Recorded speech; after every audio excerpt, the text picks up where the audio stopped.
Hi, my name is Bente, I'm the Norse Witch, and welcome to another video about the Norse gods. This time it's about Hel.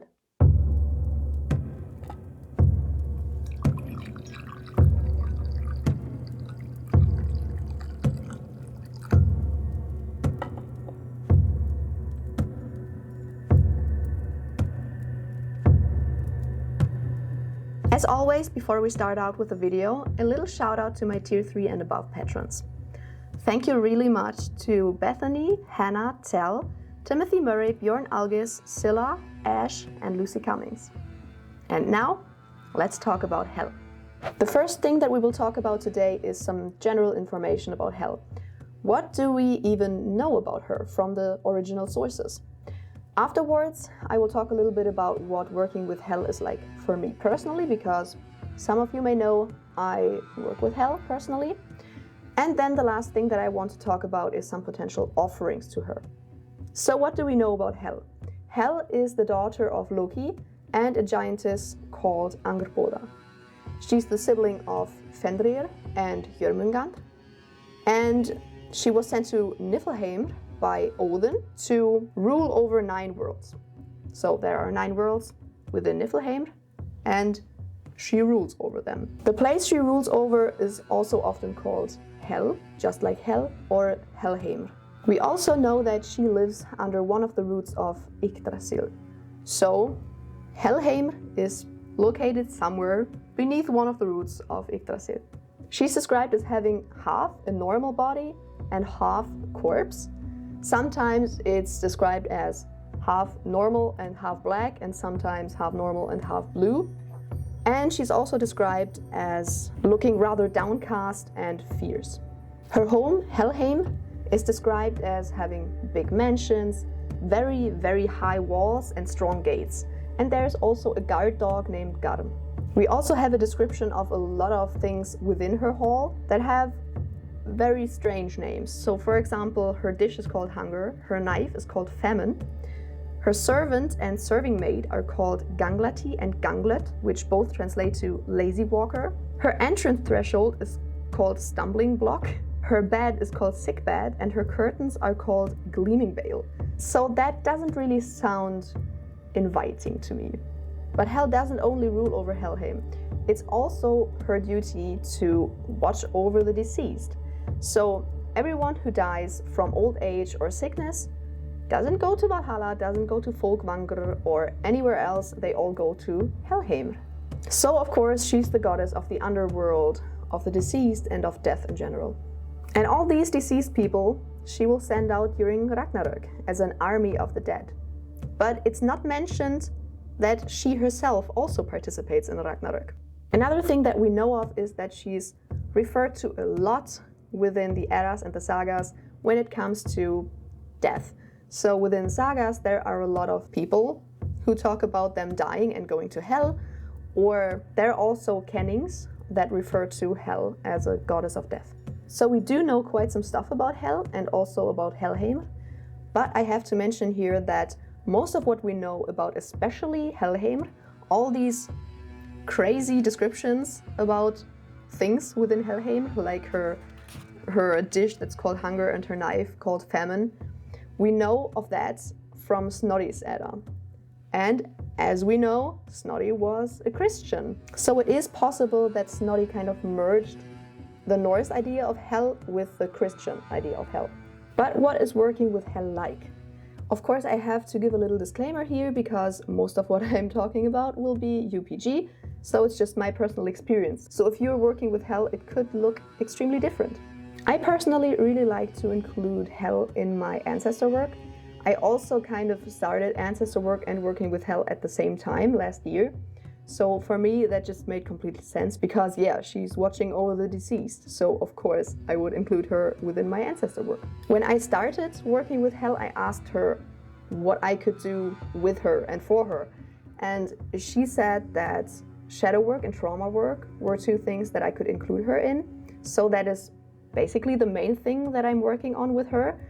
I have quite a lot of little traumas, and for me it's kind of working with my personal underworld, I would say. So for me it also made sense to include Hel in that. And as I said, I asked her what I could include her in, and that was what she said. So that is what I'm doing. But of course, since Hel is the goddess of the underworld and death and the deceased, you could also work with her through problems with death. So maybe you have problems just with the thought of dying sometime, or with the thought of loved ones dying, something like that. You could work through that with Hel.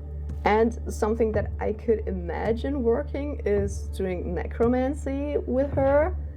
I don't have any experience in that field, so that was just a guess from my side.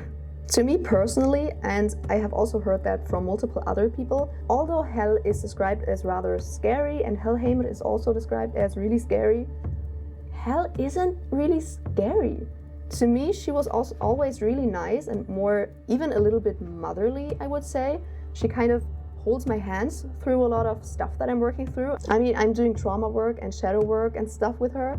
That's not an easy thing to do. It's not easy work, especially working through traumas. Yeah, little disclaimer, you shouldn't do that just by yourself. Please do that while going to therapy. So it's not an easy thing to work through, and having Hel by my side, who literally holds my hands through that stuff, really helps a lot. And she's just always nice, she's always there. Connecting to her for me is really easy, much easier than connecting to Odin or to Freyja. So she was just never scary and never harsh, or I don't know. She was always really nice.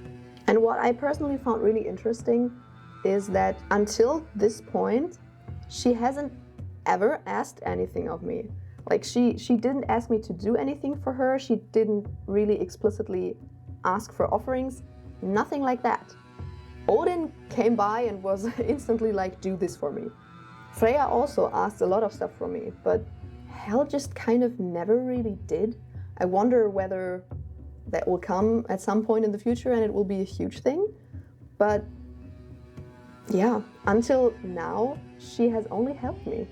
And also, since I know that there will be a lot of people asking, how did I know that Hel wanted to work with me? How did she reach out to me? Yada, yada, yada. Hel reached out to me through two specific things. One was that the rune that she's associated with, which is Hagalas, came up a lot within a very short period of time. And also she sent me dead animals, which I haven't found any dead animals before that, and also not after that. So that was kind of obvious to me. And lastly, let's talk about offerings for Hel. That was kind of a tricky thing for me. I mean, obviously, since she's the goddess of death, you can give her anything that has to do with death. So, I don't know, bones maybe, or teeth and skulls and anything like that, or the furs of dead animals, stuff like that. That was kind of obvious. But for me, it was kind of hard to find such things, because personally, I'm living in a city, and if I'm giving offerings that are like bones or something like that, I don't want to buy them from a shop or anything. I would rather like to find them or buy them from a flea market or anything like that, so that I know that the animal wasn't like shot or killed or anything to just sell the parts of the animal. Another thing that's kind of obvious, I would say, is anything dog related, because of the guard dog Garm, and also anything that has to do with ravens or crows. So for example, of course, the skull of a raven or a crow, bones, or also just feathers work really well, because she is associated with ravens and crows. But yeah, for me, when it comes to obvious offerings, that was kind of it. So I kind of had to ask her what she would like as offerings. And what came out of that was that she liked red wine as an offering. And I have since given her also red wine as offerings, and she seemed to really like that. And another thing I gave her was a black obsidian skull. So yeah, of course, a skull makes sense.